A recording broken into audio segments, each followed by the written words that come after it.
Study IQ IAS, अब तैयारी हुई अफोर्डेबल। नमस्कार दोस्तों हिस्टोरिकली अगर आप देखेंगे भारतीय रेल के अंदर जितनी भी ट्रेनें हैं उनकी एवरेज स्पीड आपको काफ़ी हद तक कम देखने को मिलेगी। चाहे राजधानी हो, शताब्दी हो, उसके बावजूद भी हमारी जो स्पीड है वो काफ़ी कम रही है। 100 के नीचे ही आपको एवरेज स्पीड देखने को मिलेगा। लेकिन पिछले कुछ समय से आप देख रहे होंगे काफ़ी ज़्यादा फोकस हो रहा है हाई स्पीड ट्रेनों को लेकर। ऑल्दो अगर आप देखिए भारत में जो वंदे भारत ट्रेन है काफ़ी तेज गति से चलती है, तो वो भी आप उसको हाई स्पीड नहीं कह सकते, वो सेमी हाई स्पीड ट्रेन है। लेकिन अब यहाँ पर बुलेट ट्रेन की चर्चा हो रही है। बुलेट ट्रेन आपको पता है पहला जो आने वाला है वो जापान से इंपोर्ट किया जाएगा और ये मुंबई और अहमदाबाद के बीच में चलेगा। लेकिन इसके बाद क्या, लॉन्ग टर्म विजन के तहत भारत एक बड़ा कदम लेने जा रहा है।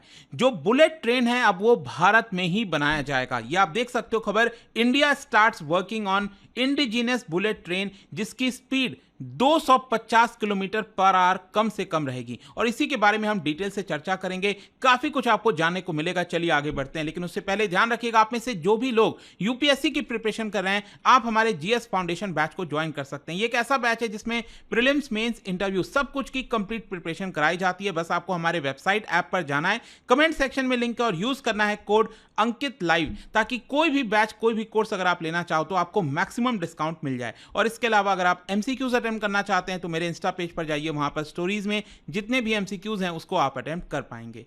चलिए शुरुआत करते हैं और सबसे पहले ये देखते हैं कि एग्जैक्टली हुआ क्या है। देखिए इकोनॉमिक टाइम्स के अंदर ये खबर छपी है, रिपोर्ट आई है जिसमें गवर्नमेंट ऑफिशियल के द्वारा बोला गया है कि फाइनली भारत के अंदर जो made in India bullet train होगा उसकी शुरुआत एक तरह से हो चुकी है। डिसाइड कर लिया गया है कि भारत में बुलेट ट्रेन को बनाया जाएगा और इसकी स्पीड 250 किलोमीटर से अबव होगी। और ये भारत में अभी जितनी भी एग्जिस्टिंग ट्रेनें हैं उससे ज़्यादा ही स्पीड आपको देखने को मिलेगा। लेकिन देखिए यहाँ पर सबसे पहला क्वेश्चन आपके मन में ये आना चाहिए, जब हम बुलेट ट्रेन की बात करते हैं तो इसका मतलब क्या होता है? क्या कोई एक डेफिनेशन दिया गया है कि इसको हम बुलेट ट्रेन कहेंगे? देखो कोई भी स्टैंडर्ड डेफिनेशन नहीं है, लेकिन हम यहां पर जब बुलेट ट्रेन की बात करते हैं तो बेसिकली हमारा मतलब होता है हाई स्पीड ट्रेन। तो क्या है कि जनरली ये माना जाता है पूरे दुनिया के अंदर जो रेलवे सिस्टम है जहां पर ट्रेन की स्पीड 250 किलोमीटर से अबव होती है, हम उसको हाई स्पीड कहते हैं। और दुनिया भर में अगर आप देखोगे बहुत चुनिंदा ऐसे देश हैं, अराउंड 15-16 ही ऐसे देश हैं जहां पर आपको हाई स्पीड रेलवे देखने को मिलेगा, जिसमें सबसे बड़ा लेंथ अगर आप देखिए तो चाइना के अंदर है। फिर उसके बाद जापान, स्पेन, फ्रांस, जर्मनी, वहां पर भी आपको देखने को मिलेगा। लेकिन जो हम बात कर रहे हैं भारत के बुलेट ट्रेन की, तो ध्यान रखिएगा जो वंदे भारत का प्लेटफॉर्म है कहीं ना कहीं उसी के ऊपर इसको बिल्ड किया जा रहा है। क्योंकि वंदे भारत का अगर आप देखोगे ट्रेन जो है, जो अभी लेटेस्ट नए वाले वर्जन्स लाए जा रहे हैं, उसमें जो मैक्सिमम स्पीड अभी तक अचीव की गई है वो है आपका 220 किलोमीटर पर आवर। तो क्या है कि भारत बहुत सारा पैसा खर्च करने के बजाय कुछ वैसा ही मॉडल, जैसे इसरो आपको पता है काफी सस्ते दाम पर जो रॉकेट्स वगैरह हैं उसको लॉन्च कर पाता है, उसी प्रकार से क्योंकि हम काफी हद तक वंदे भारत में चीजों को अचीव कर चुके हैं, तो उसी के प्लेटफॉर्म पर हम ये जो हाई स्पीड ट्रेन है या फिर बुलेट ट्रेन है उसको बनाना चाहते हैं। और ये जो पूरा डिजाइन है मैं आपको बता दूं, चेन्नई में जो इंडियन रेलवे की इंटीग्रल कोच फैक्ट्री है वहां पर इसको प्रिपेयर इस समय किया जा रहा है। और इंटीग्रल कोच फैक्ट्री में ही वंदे भारत ट्रेन को बिल्ड किया जाता है, बनाया जाता है, ये ध्यान रखिएगा। और साथ ही साथ ये जो बुलेट ट्रेन बनाया जाएगा भारत के अंदर, उसमें जो टेक्नोलॉजी है वो हम जापानीज ही इस्तेमाल करने वाले हैं। क्योंकि आपको पता होना चाहिए कि जो बुलेट ट्रेन अहमदाबाद और मुंबई के बीच में चल रहा है वो हमारा जो पार्टनरशिप हुआ है वो जापान के साथ हुआ है, और यहाँ पर जो हमें टेक्नोलॉजी है वो भी हमें मिलेगी, तो उसी टेक्नोलॉजी का एक तरह से इस्तेमाल किया जाएगा। और ये जो अहमदाबाद मुंबई वाला बुलेट ट्रेन है वो बेसिकली जापान का जो Shinkansen E5 series bullet train है वो हम इस्तेमाल करने वाले हैं। ये आप देख सकते हो, ये वाला जो ट्रेन है वो भारत में इंपोर्ट किया जाएगा जापान से, और इसका स्पीड कम से कम 320 किलोमीटर पर आवर के आसपास होने वाला है। तो ये वाली टेक्नोलॉजी कहीं ना कहीं हम अपने भी बुलेट ट्रेन में इस्तेमाल करने वाले हैं। लेकिन इसमें एक चीज गौर करने वाली है, कई लोग कंफ्यूज हो जाते हैं। देखो ये शिंकानसेन वाला बुलेट ट्रेन है और एक और बुलेट ट्रेन होता है जिसको हम मैग्लेव कहते हैं, दोनों में अंतर है, मैं आपको बताता हूं। ये जो शिंकानसेन वाला आप देख रहे हो, ये बेसिकली जो पटरी आप देखते हैं ना नॉर्मली आज के डेट में जो पटरी पर ट्रेन दौड़ती है, तो उसी प्रकार से आपको देखने को मिलेगा। इसको थोड़ा और स्मूथ किया जाता है ताकि फ्रिक्शन कम रहे, ठीक है। तो ये पटरी पर ही दौड़ता है। लेकिन दूसरा वाला ये जो मैग्लेव ट्रेन है वो थोड़ा सा अलग होता है। ये लेविटेटिंग टेक्नोलॉजी पर बेस्ड होता है। मैं आपको बताता हूं कैसे। नॉर्मली मैंने आपको बताया जो ट्रेन है वो आपकी पटरी पर दौड़ती है, जिसमें चक्का होता है और उसके ऊपर तेज गति से दौड़ती है। लेकिन मैग्लेव वाला जो ट्रेन है उसमें जो पहिया लगा होता है वो रबर का होता है, और जब स्टेशनरी होती है, जो ट्रेन खड़ी रहती है, वो उसी वाले चक्के पर, जो रबर वाला चक्का है उस पर ही वो खड़ी रहती है। और जब ये शुरुआत करती है, मान लो जब इसको स्टार्ट करना है, तो वही वाला चक्का घूमता है, वो चलता रहता है। लेकिन एक पर्टिकुलर स्पीड पर जाकर, जो मान लीजिए करीब 150 किलोमीटर की स्पीड इसने अचीव कर ली एक बार, तो फिर यहाँ पर जो मैग्नेटिक फील्ड है यहाँ पर दोनों में इंटीग्रेट होता है और वो स्टार्ट होता है, जिसकी वजह से उसकी क्षमता आ जाती है कि ये जो मैग्लेव ट्रेन आप देख रहे हो इसको ऊपर उठा दिया जाता है। तो करीब करीब आप समझिए कि लगभग 100 मिलीमीटर मतलब 4 इंच के आसपास ये ऊपर उठ जाता है। और ऊपर उठने की वजह से यहाँ पर जो फ्रिक्शन है वो बहुत कम हो जाता है, ऑलमोस्ट नील के बराबर। मतलब फ्रिक्शन तो रहेगा ही, लेकिन काफी कम हो जाएगा ना। नॉर्मली अगर आप देखो, अगर कोई ट्रेन का पहिया जो है वो आपका पटरी पर चिपका हुआ है तो वहां पर ज्यादा फ्रिक्शन होती है, लेकिन इसमें तो फ्रिक्शन एकदम कम हो जाती है, जिसकी वजह से ये बहुत तेजी से स्पीड अचीव कर सकता है। एंड दैट इज वाई दो मैग्लेव ट्रेन होती है, these are the world's fastest bullet train, ठीक है। तो ये थोड़ा अलग होता है, ये हम नहीं बना रहे हैं, ठीक है। वो जापानीज टेक्नोलॉजी वाला शिंकानसेन है वो हम बना रहे हैं। खैर, अभी तक अगर आप देखोगे इंडियन रेलवे का जो पूरा का पूरा फोकस रहा है वो हमारे स्पीड को बढ़ाने का रहा है। जो नई सरकार आई है उन्होंने स्पीड के ऊपर काफी ज्यादा फोकस किया है, और इसका मैं आपको उदाहरण बताता हूं। अभी कुछ समय पहले एक खबर भी आई थी कि जो नया वाला वर्जन है वंदे भारत का, उसने बुलेट ट्रेन का भी रिकॉर्ड तोड़ दिया है। कैसे तोड़ दिया है मैं आपको बताता हूं।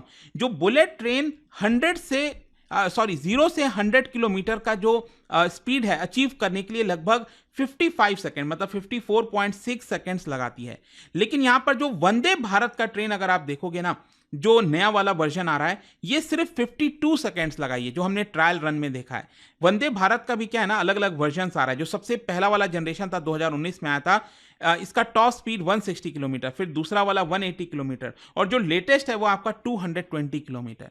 तो यहां पर नए वाले वर्जन ने जो बुलेट ट्रेन की स्पीड है उसको भी एक तरह से पीछे छोड़ दिया है। तो आपको समझ में आएगा कि कैसे हम यहां पर स्पीड के ऊपर काफी ज्यादा फोकस कर रहे हैं। हाँ, ऐसा नहीं है कि अगर मान लो टॉप हमने स्पीड अचीव कर ली है 220, तो ऐसा नहीं है कि वंदे भारत 220 पर चलने वाली है। अभी उसको करने के लिए हमें बहुत सारा इंफ्रास्ट्रक्चर बिल्ड करना होगा, चेंजेस लाने होंगे। वो सेम पटरी पर हम नहीं चला सकते। अभी तो क्या वंदे भारत वही सेम पटरी पर चल रहा है, बहुत सारे ट्रायल रन किए जाते हैं, कहीं एक्सीडेंट का तो खतरा नहीं है, तो वो सारी चीजें देखी जाती हैं। लेकिन क्वेश्चन अब ये है कि ये जो भारत में बुलेट ट्रेन बनाया जा रहा है, इसको कहां पर डिप्लॉय किया जा सकता है। देखो, अभी रिसेंटली अगर आपको याद हो, मैं आपको बताऊंगा इसके बारे में, जो 100 डेज का प्लान लाने की कोशिश की जा रही है। सरकार का यह कहना है कि जब नई सरकार बनेगी, रेलवेज जो है वो 100 डेज का प्लान लेकर आई है कि क्या क्या नई चीजें होने वाली हैं। तो उसके अंदर बेसिकली बताया गया है कि वेस्टर्न साइड के अलावा, अभी तो क्या है, वेस्टर्न साइड में अहमदाबाद मुंबई को इसको ज्वाइन किया जा रहा है, फिर आगे पुणे को ज्वाइन कर लिया जाएगा बुलेट ट्रेन से।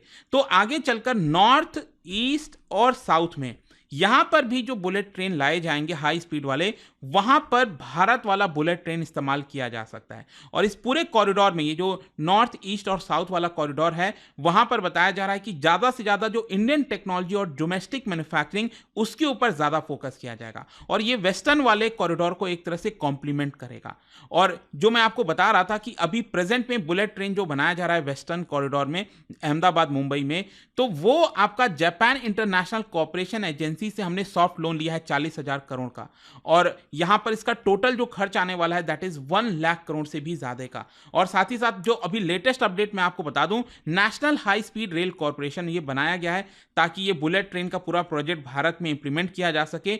इसमें यह बोला गया है कि लगभग 300 किलोमीटर का जो पियर है वो कंप्लीट हो चुका है। कहने का मतलब यह है कि ये अगर आप देखोगे अहमदाबाद से मुंबई, इसका टोटल डिस्टेंस करीब 500 किलोमीटर, 508 किलोमीटर के आसपास होने वाला है। तो इसमें से लगभग 300 किलोमीटर का जो पियर है वो आपका ऑलरेडी इंस्टॉल हो गया है, ठीक है। और लैंड एक्विजिशन ऑलरेडी कंप्लीट हो गया था इसी साल जनवरी के महीने में, जो पूरा लैंड की आवश्यकता होती है अहमदाबाद से मुंबई तक में। खैर, अब मैं आता हूं यहां पर कि नए कई सारे प्लान लाने की कोशिश हो रही है। देखो, यहां पर यह बोला जा रहा है, सरकार ये कह रही है कि हम वापस चुन कर आएंगे जब नई सरकार बनेगी 4 जून को। तो यहां पर यह बोला जा रहा है कि 10 से 12 लाख करोड़ का इन्वेस्टमेंट प्लान अनाउंस किया जा सकता है 100 दिन के अंदर। 100 डेज का प्लान लाया गया है और इस 100 डेज में देखिए कई सारी नई चीजें आ सकती हैं। एक तो जो टिकट का रिफंड है, अगर आपने टिकट कैंसिल कर दिया, छूट गई, मतलब बहुत सारी चीजें होती है जिसमें आपको पैसा वापस आना है। अभी क्या है, कम से कम 3 दिन से 1 हफ्ता लग जाता है, उसको हटाकर 24 आवर्स के अंदर इसको प्रोसेस कर दिया जाएगा। फिर इसके अलावा रेलवे एक सुपर ऐप बनाने वाला है। जी हाँ, सुपर ऐप क्या होता है कि एक सिंगल ऐप से आप सब कुछ कर लेते हो, आपको कुछ भी और नहीं करना है। जैसे आपने देखा होगा टाटा के द्वारा एक सुपर ऐप जो है टाटा न्यू करके, वो आपका लाया गया है। तो यहां पर रेलवे ये जो सुपर ऐप लाएगा उसमें बुकिंग करना, ट्रेन की कैंसिलेशन करना, अगर आपको फूड ऑर्डर करना है या फिर लाइव ट्रैकिंग करनी है ट्रेन की, मतलब ट्रेन से रिलेटेड, रेलवे से रिलेटेड सब कुछ A to Z आपको इस सुपर ऐप में मिल जाएगा। और साथ ही साथ यहां पर यह भी बोला जा रहा है कि जो एक नया इंश्योरेंस स्कीम है वो भी अनाउंस किया जा सकता है, PM रेल यात्री बीमा योजना, ठीक है, 100 डेज के अंदर। और इसके साथ साथ वंदे भारत ट्रेन, देखो अभी तो क्या है, वंदे भारत ट्रेन आपको चेयर कार वाला मिलेगा, ठीक है, और अभी करीब लगभग देश में 50 रूट्स पर ये चलता है। लेकिन अब इसको 3 तरीके से डिवाइड कर दिया जाएगा। 3 तरीके से कैसे, अगर मान लो डिस्टेंस 100 किलोमीटर से कम का है तो वंदे भारत रूट पर वहां पर एक ये वाली कैटेगरी होगी। फिर दूसरा होगा चेयर कार वाला, जहां पर 100 से 550 किलोमीटर का रूट होगा जो अभी चलता है। और फिर वंदे स्लीपर वाला, देखो ये तो बहुत ही मतलब वेट है, बहुत से लोगों को इंतजार है ये वंदे भारत स्लीपर वाला कोच कब आएगा। कई सारे फोटोज वगैरह रिलीज की जाती हैं, ऑरेंज कलर में आपने देखा होगा। तो ये 550 किलोमीटर से अबव वाले जो डिस्टेंस होंगे वो वहां पर वंदे स्लीपर वाले कोचेस को लगाया जाएगा। और साथ ही साथ यहां पर आप देख सकते हो 1300 से ज्यादा जो रेलवे स्टेशन हैं उसको मॉडर्नाइज किया जाएगा, प्राइवेट पार्टिसिपेशन लाया जाएगा। इस सभी स्टेशंस पर जो शॉपिंग मॉल्स हैं, एयरपोर्ट लाइक जो वेटिंग लाउंजेस हैं वो भी लाए जाएंगे। फिर मेट्रो नेटवर्क में भी जो मेट्रो की सुविधा है अर्बन शहरों में, अर्बन सिटीज के अंदर, वहां पर भी लाया जाएगा। 20 और शहरों में मेट्रोज लाए जाएंगे। और इसके साथ साथ 2 शहरों को जोड़ने के लिए जो पास के शहर हैं जैसे दिल्ली मेरठ, वहां पर रैपिड रेल को लाया गया है। नमो ट्रेन अगर आपने सुना हो, याद होगा आपको पिछले साल, तो वो भी यहां पर इसको लाया जाएगा। तो काफी सारा प्लान है आगे आने वाले समय में। तो ये पूरा वीडियो था रिगार्डिंग जो आत्मनिर्भर बुलेट ट्रेन की हम बात कर रहे हैं। बहुत ही अच्छा होगा। देखिए इस तरह के जो टेक्नोलॉजिकल एडवांसमेंट होते हैं ना, और इतने बड़े स्तर पर जब हम जाते हैं तो आप समझ सकते हैं कि टेक्नोलॉजी वगैरह के मामले में भारत कितना आगे निकल सकता है। तो खैर देर है यहाँ पर, अल्टीमेटली देखते हैं इसको लेकर क्या डेवलपमेंट होता है। आप क्या सोचते हो इसको लेकर मुझे कमेंट्स में जरूर बताइएगा। और जाने से पहले एक इंटरेस्टिंग क्वेश्चन, देखिए भारत में जो डीजल लोकोमोटिव्स हैं, जो इंजन होते हैं डीजल वाले, उसको कहां पर बिल्ड किया जाता है? ये 4 प्लेसेस में से इसका राइट आंसर आप सबको पता है, मेरे इंस्टाग्राम पर तो मिलेगा ही। वहां पर अगर आप नहीं हो कोई बात नहीं, टेलीग्राम से ले सकते हैं इसका सही उत्तर। मैं कई सारे जो MCQs हैं वो यहाँ पर स्टोरीज में डालता रहता हूँ। अगर आपको PDF चाहिए तो टेलीग्राम पर आइए, अलग अलग सोशल मीडिया पर आप जुड़ पाओगे। और जैसा मैंने आपको बताया, अगर आप UPSC की तैयारी कर रहे हैं, कोई भी बैच चाहते हैं, you can just use this code Ankit live to get maximum discount. And I hope कि वीडियो आपको पसंद आया होगा। मिलता हूं आपसे next time. Till then thank you very much, see you soon. Study IQ IAS, अब तैयारी हुई अफोर्डेबल।